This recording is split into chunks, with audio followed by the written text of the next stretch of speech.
for the weekend.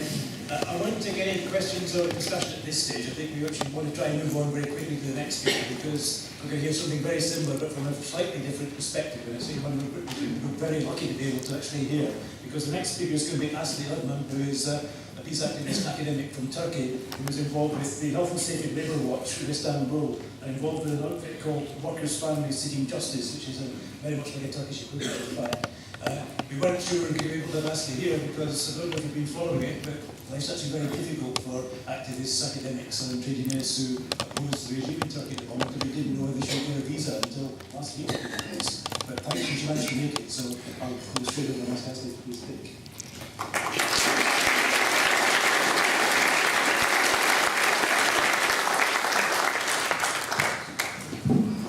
Hello. It was a very difficult task for me to be here, to try to submit what is going on in Turkey in a comparative way. Now it's, after what Louisa has told us, it has been an even more difficult task. So I'll do my best, but I trust in the work done, in the ideals that have been formed by the concrete job we are doing, the ideals that have been formed in the concrete labor we are investing into protecting life. This will create the common ground despite my English, which is not my native tongue, and despite the differences in the context, which are sometimes not translatable. So I prepared a small presentation, and having that feeling of the presentation of the talk of Louise, I'm going to skip some parts more rapidly than I thought of. So, I'm an academic myself. I studied in Europe. I went back to Turkey 2003 when I was 30, and I didn't have a slight idea that I was going to work in the field of workers' health and safety. I was an economist and historian, started working in a private university, and having an interest in labor issues, I was taking German trade unionists into industrial reservoirs of Istanbul. One was the shipbuilding region. That was the whole shipbuilding region of Turkey was concentrated in one district of Istanbul, which is called Tuzla. And this was the year 2007, 2008. I don't know whether there are some metallurgists here. It was the year of the big explosion in the demand for ships, because some ships were about to be dismantled and so on and so forth. And Turkey was really there to make new ships. So the number of people working in the sector increased. It was all subcontracted work, and workers started to die like birds. And we were there doing our field trip, and I met the union and said, now that you know this, can you write something about why workers do die? And this question that popped up into my life, 2007, still follows me now, that we founded a commission, investigative commission of why workers were dying in the shipbuilding sector in Turkey, 2007. It was a joint platform of physicians, engineers, academics, organizers. The trade union was the promoter, investigative journalists and lawyers. We built a commission, independent interprofessional commission, to investigate why workers die in Tuzla, in that specific region, and this was the basis of the Health and Safety Labour Watch Istanbul, which is based in Istanbul, but which covers which delivers basically since 2011, which was the year of the foundation, the only trustable and the only figure of how many people die because of work, in which sectors, what are their ages, at which time of the day do they die, are they refugees, migrants, or are they Turkish citizens? We cover also people who are not what the Turkish official statistics do not cover. They don't cover children under the age of 16, but we do cover. They don't cover the refugees. We do cover. They don't cover the women, wives working at homes because it's not a workplace. We do cover. It doesn't cover the soldiers who commit suicide. They doesn't cover the policemen committing suicides, being killed in clashes because they're state officials. So we have some special categories, and our work is based on scanning the press, the local press, and the national press every day. And now that we are a network that is also expanded with some subterraneanly also working for us, labor inspectors, investigative journalists, physicians, local physicians, engineers, and so on. We have also some news about who died because of work, where about 5% of all this sad news comes from our sources, which is not published in press as well. So I'm a voluntary member of this independent interprofessional health and safety labor watch in Istanbul. I'm going to show some slides and tell more about this. And on top of this, there's another formation, which is a directly group. It's the Turkish PAC. The support is called the Workers' Families Seeking Justice, and we I'm part of the support group of the Families Seeking Justice. It has been formed 2008 by way of a big industrial disaster in Istanbul, where 20 people died in an illegal workshop producing some, I don't know how do you call this fire, when you have a party, this fire, exactly, it was illegal producing this stuff there, and everybody in this workplace died because of this. So this was the triggering issue. Now there are 13 different cases where sometimes one people died, sometimes there are bigger industrial or other accidents. So this is one of the, well, I would say this is the most grassroots organization making the issue of work-related deaths visible and a part, as you said, is a part of the collective consciousness. But it's okay with my English, can I transmit what I want to transmit? Okay.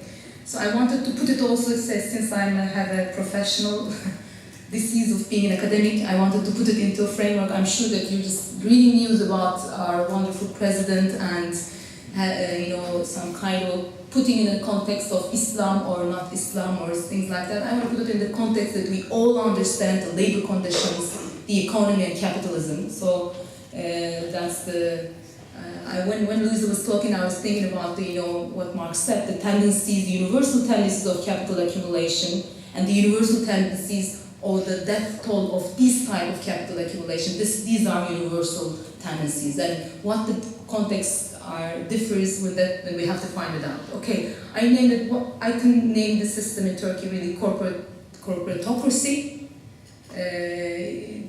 The war-related war, and it's a war going on in the workplaces. It's not it's also the work-related deaths are related to this corporate. These are corporate crimes against workers' health and safety. So the context is now I'm sure you have followed. There was a state of exception, a clear state of exception in Turkey in the last 2.5 years. So until the last elections, it was 24th of June. So now officially we don't have a state of exception. Now the state of exception has been institutionalized. We don't have any parliament more. Everything is linked to the president. This is a Bonapartist system with direct influence of corporations on the government and way back. So the parliament is bypassed. It means, which is very vital to our field, all types of checks and balances are ruled out. It followed, this period of declared state of exception followed weird attempt of a coup d'etat, which legitimized all strongman actions. Now there's a huge state danger against the state, so we have enemies within and without. We learned this from Thatcher. The enemies we are part of the enemies within, and it legitimized more securitarian, more precarizing, more militarist and market liberal drive. So that's the context. What do I call when I say corporatocracy?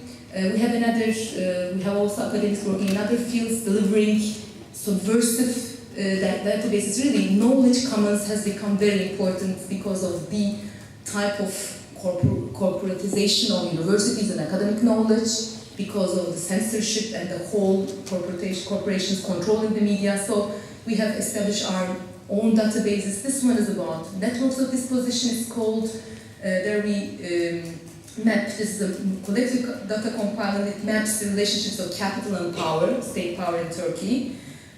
you have, you can go onto the website, it's like in English, you can create yourselves your maps. I would really suggest this big data that shows from the labor side, environmental side, and urban rights side, and memory side, what's going on in terms of relationships on the upper echelon. We might encounter the everyday realities in fragmented forms, but at the bigger echelons, really state authorities, you see the state authorities, it's in red. The blue ones are the corporations, and the many points, these green points are the projects. Most of them are mega projects, like a second Bosphorus channel, 36 kilometers they started doing now. The third airport, which is biggest in Europe, we do everything we do is the biggest Justice Palace, biggest airport, and we're going to do we did the biggest bridge, Bosphorus Bridge as well. So these are all mega projects, as you can imagine, where hundreds and hundreds of workers die.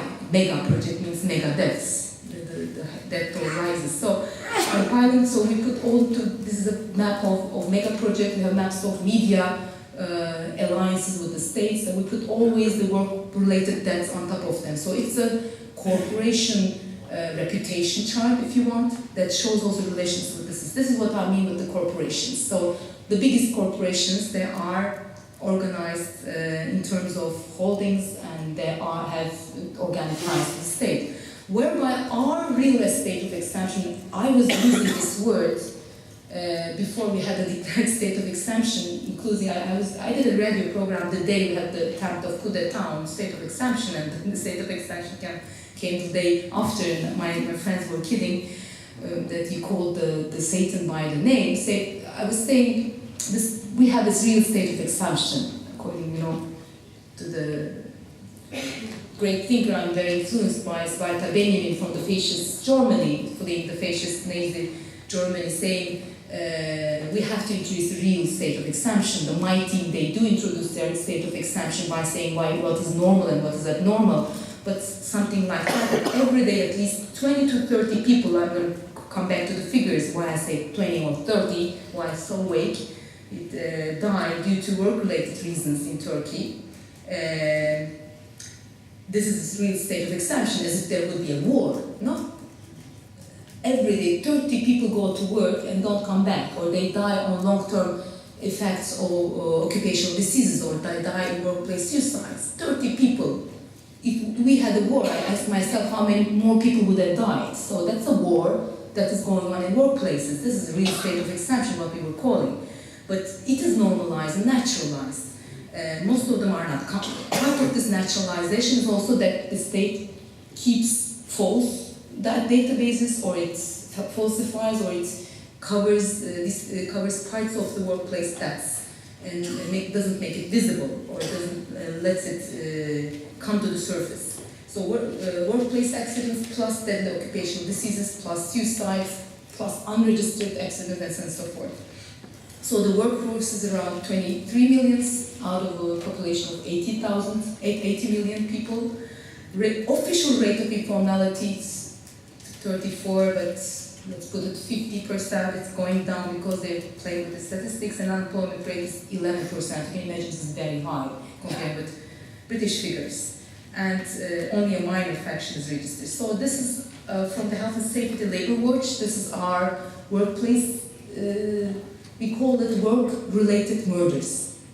I think we managed to introduce that word. It might sound a bit weird to you, iş cinayetleri. Instead of saying workplace accidents, we call it workplace murders, or work-related murders. Also relating to the criminal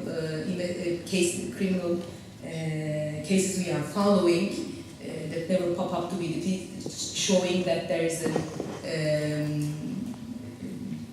why this could have been prevented, why it was predictable, and so on and so forth. It's not just a slogan that we call it workplace accident. So our basis, how do we do our job? As I said, we scan every day national and local press plus the local informants. So we found out last year at least 2,006 workers were murdered. So they died because of work, and most of them are preventable. You see here, the first sector is the construction sector. Turkey has a construction sector-driven economy. costs nothing. We have enough plenty of land, also treasury land, we do mega projects, and most of the mighty corporations that has been raised during the political Islamic regime have based their fortunes in the construction sector. And then agriculture and forestry, which is, why is this figure so high? Because migrants, forced migrants, refugees, they are transported in vans, going to do the harvest of nuts, of tomatoes, and when they're transported in masses in vans, and so they die in masses. This is why this number in agriculture is so high. That's migration, migrants, seasonal work.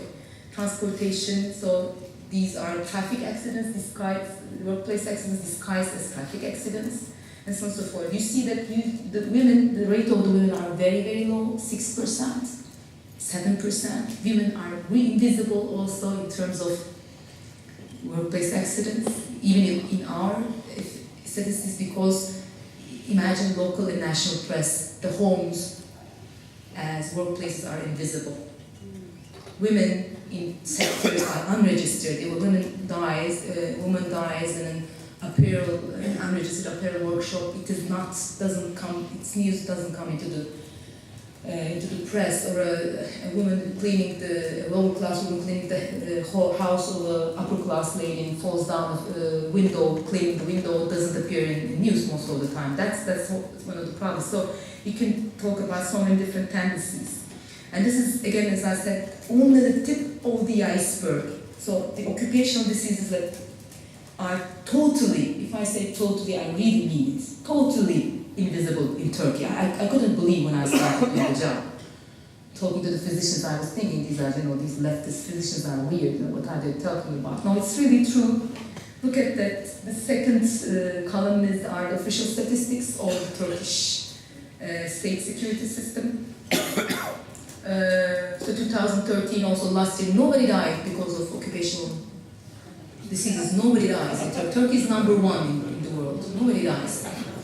Yeah.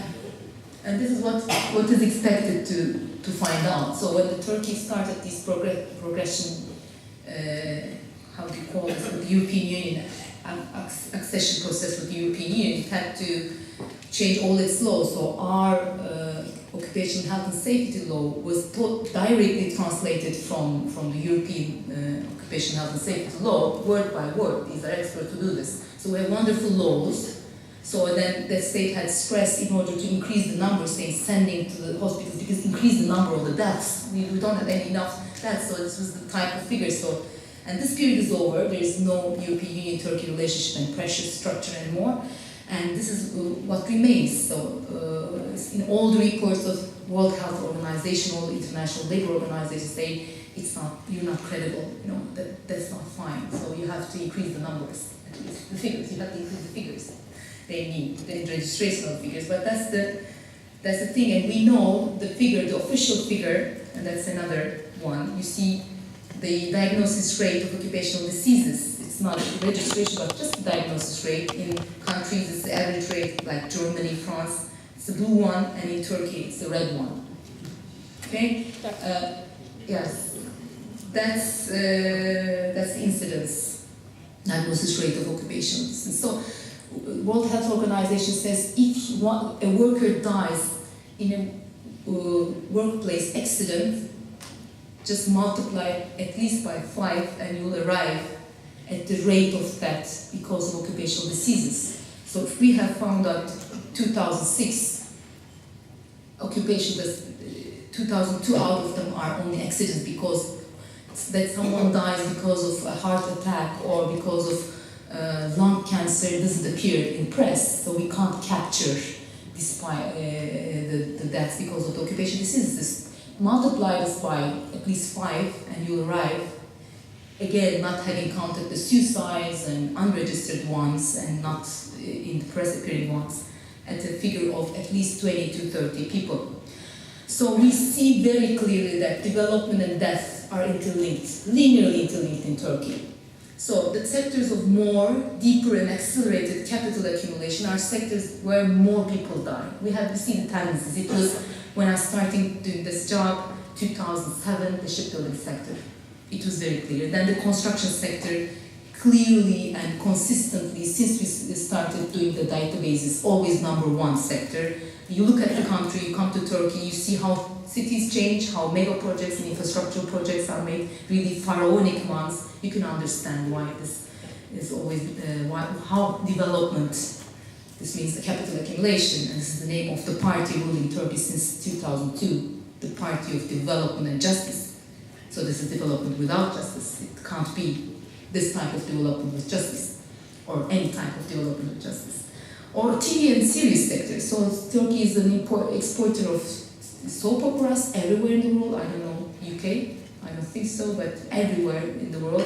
So we have also in our network of the families 2 young women who died in these sets, these wonderful flashy sets, selling products everywhere, selling images of Istanbul with 2 Bosphorus bridges, and so really selling Istanbul as a place of love stories and wealthy people and living in these triplex villas and so on. They die producing these things, who, these TV series, they last 2 hours a week. Imagine turning them, doing a movie in a week, it means. So. Or mining of low quality lignite coal is another project of the now ruling party. And the Soma massacre, this is the biggest industrial disaster in Turkey, Soma mining disaster, where 301 people died back in 2014 in a coal mine that has been recently privatized. And this is another facet of the picture. This is the percentage of unionized workers in Turkey, starting from 1988. 1988 was 8 years after the coup d'etat, and now 2012. It's around 4%. It has sunken to 4%. From 24% in the last 30 years.